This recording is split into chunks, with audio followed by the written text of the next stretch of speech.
Pemirsa, lalu benarkah mafia sepak bola masih berkeliaran di kompetisi Liga 1? Lalu apa yang harus segera dilakukan PSSI untuk mengusut mafia bola hingga tuntas? Kita akan membahasnya bersama dengan pengamat sepak bola Anton Sanjoyo. Selamat malam, Bung Joy. Selamat malam, Fitri. Baik, Bung Joy, kompetisi Liga 1 Indonesia kembali digegerkan nih oleh dugaan praktik mafia bola yang disuarakan oleh penasehat Semen Padang Andre Rosiade. Komentarnya seperti apa, Bung Joy? Ya, sebetulnya kalau isu soal mafia bola itu kan sudah lama sekali ya. Mungkin udah 30 tahun terakhir ya. Cuma kan problem di Indonesia, bahkan bukan cuma di Indonesia, di seluruh dunia, bahkan yang saya ingat di Liga Inggris sekalipun, match fixing itu kan tidak bisa dibawa ke ranah hukum. Jadi kalau dalam kasusnya di Liga Inggris, itu saya ingat betul kasusnya Bruce Grobbelaar, mantan kiper dari Liverpool. Itu kan yang menghukum dia adalah federasi, artinya Football Federation.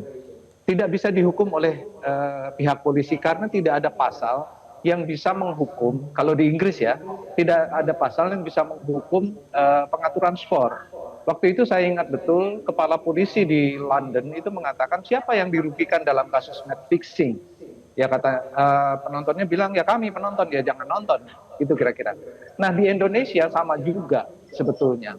Jadi kalau kita lihat kasus-kasus match fixing sejauh ini, kan sebetulnya pasal-pasal kriminal yang dijatuhkan kepada katakanlah tersangka match fixing itu kan sebetulnya tidak kuat. Bahkan dalam kasus yang paling besar yang pernah dihukum, misalnya kasus mantan Sekjen PSSI, itu kan dakwaan terhadap dia itu kan bukan match fixing tapi penghilangan barang bukti, gitu loh. Jadi kalau kita bicara match fixing secara keseluruhan, secara umum, memang belum ada perangkat hukumnya dari sisi di luar federasi. Oleh sebab itu betul kalau ada orang mengatakan bahwa yang harus menghukum dalam kasus match fixing adalah federasi. Kalau di negara-negara lain yang menghukum federasi, dia si terdakwa atau si tersangka atau si terhukum itu tidak boleh berkecimpung seumur hidup di persepak bolaan. Nah itu paling yang bisa dilakukan. Problemnya adalah di Indonesia ini hanya banyak orang teriak mafia, mafia, mafia gitu ya, tapi membuktikannya itu nggak pernah bisa. Tidak pernah ada pembuktian yang betul-betul sahih terhadap mafia atau match fixing itu, gitu loh. Karena elemen-elemen di dalam PSSI sendiri, terutama elemen perwasitan itu begitu banyaknya, begitu banyak celah dalam tanda kutip untuk bermain yang sulit dibuktikan. Nah, ini adalah tugas PSSI dan ini anggap sajalah Andre Rosiade ini melemparkan isu sebagai trigger supaya PSSI juga bebenah. Kalau dari sisi perwasitan kan sebetulnya sejak zaman Iwan Bule bahkan sebelumnya sisi perwasitan itu sudah banyak berkembang. Ya, dari sisi gaji mereka, dari sisi imbalan yang diberikan, dari sisi pengetahuan sudah banyak berkembang. Cuma memang masih terlalu banyak bolong-bolongnya. Nah, lubang-lubang itulah yang dimanfaatkan kalau ada ya. Saya juga tidak berani sebetulnya mengatakan wah ada mafia di Liga Indonesia, kan nggak pernah bisa dibuktikan. Itu elemen pembuktiannya begitu sulit sehingga memang tidak pernah ada kasus match fixing yang benar-benar bisa dibuktikan secara sahih. Nah ini ya menurut saya problem terbesarnya adalah landasan hukumnya memang belum ada.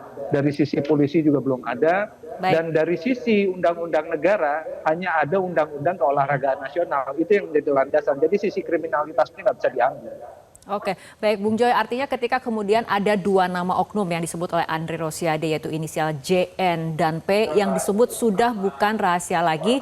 Kalau memang bukan rahasia, artinya dari segi regulasi seperti tadi Anda katakan memang tidak bisa diusut, tidak bisa kemudian dibuktikan atau jangan-jangan ada indikasi pembiaran juga Bung Joy? Begini, kalaupun katakanlah si P sama si JN yang disebut Bung Andre tadi bisa dicokok gitu ya, bisa diambil.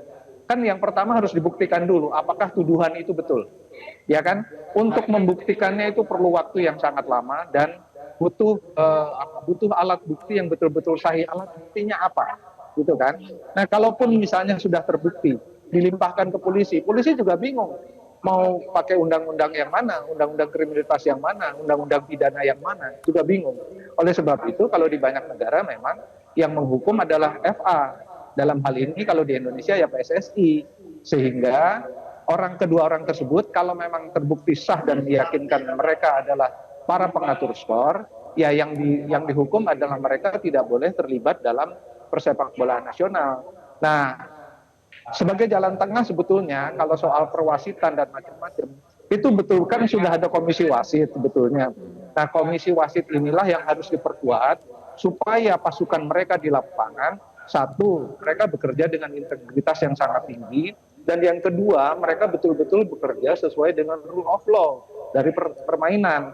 Kalau menyimpang, baru diselidiki, baru disidik gitu loh. Nah, problemnya adalah cukupkah SDM yang ada di Komisi Perwasitan, yang ada di PSSI untuk melihat begitu banyak pertandingan, bukan cuma di Liga 1 kan, ada Liga 2, Liga 3, sekarang ada Liga 4, ya, belum lagi asprof yang terlibat, itu kan banyak sekali orang yang terlibat, dan orang yang kompeten dalam soal mengawasi wasit ini kan terbatas.